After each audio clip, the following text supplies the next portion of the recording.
I think Aubameyang's a good signing, and the reason I say that is because he got cast aside by Arteta.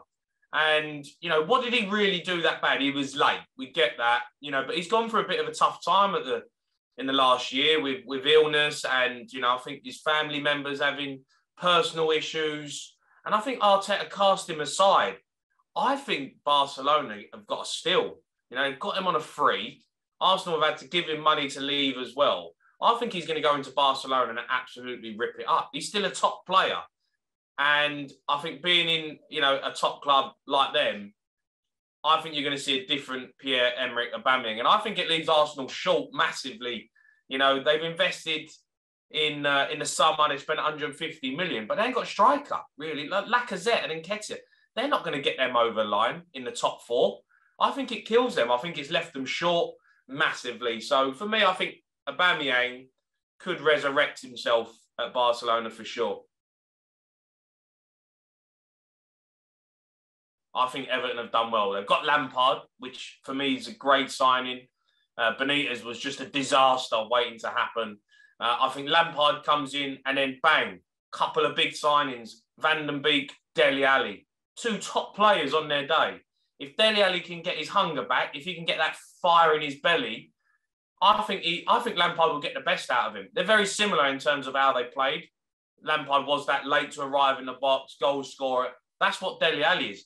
You don't play 37 games for your country if you're a bad football player. And Dele Alli can be a top player.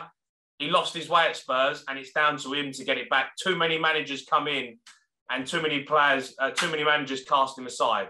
So for me, Dele Alli is a great signing if you can get the best out of him. And Van den Beek, totally cast aside, been treated like dirt at Manchester United since he's gone in. Ole Gunnar Solskjaer, Rangnick not playing him.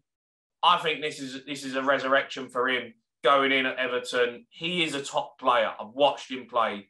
There's no doubt about it. He's a top player. I think Everton have done some really good business. They ain't happy. They're not happy. This was the chance for them. They're fifth in the table. You bring in a couple of big signings to bolster the squad because they're thin on the ground. Antonio might pick up an injury. You ain't got a striker.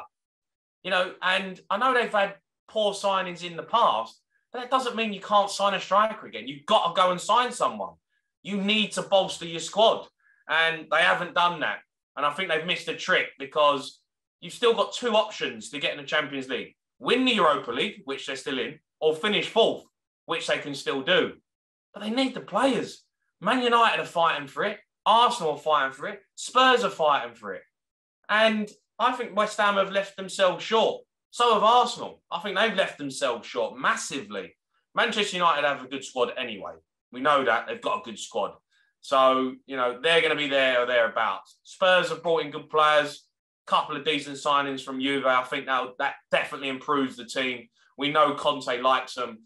So I think they've done all right business in the end, Spurs. But West Ham and Arsenal have definitely left themselves short. Newcastle, they went all out, didn't they? They signed basically a new team. So if they can get that team to gel quickly, especially the back four, because the back four now looks a lot better. If they can get that back four to gel, I think they'll get out of it. They're still going to have the same problems of scoring goals. But again, they've signed Chris Wood, St. Maximin. They've got a good side now, Newcastle. They've just got to get that team playing together. And that can be tough. You've got to put them out. You've got to know each other's attributes. You've got to get on board with what the manager wants really quickly. And they are fighting for it. I think if you look at the players they've signed, they've done well. I think they should get out of it now. You'd still say Burnley will go down. I think Watford could go down. And I think Norwich. That would be my three. It's hard because they're all down there and they're all fighting for it. But if you look at the business that Everton have done and Newcastle have done, I just think the others are in trouble.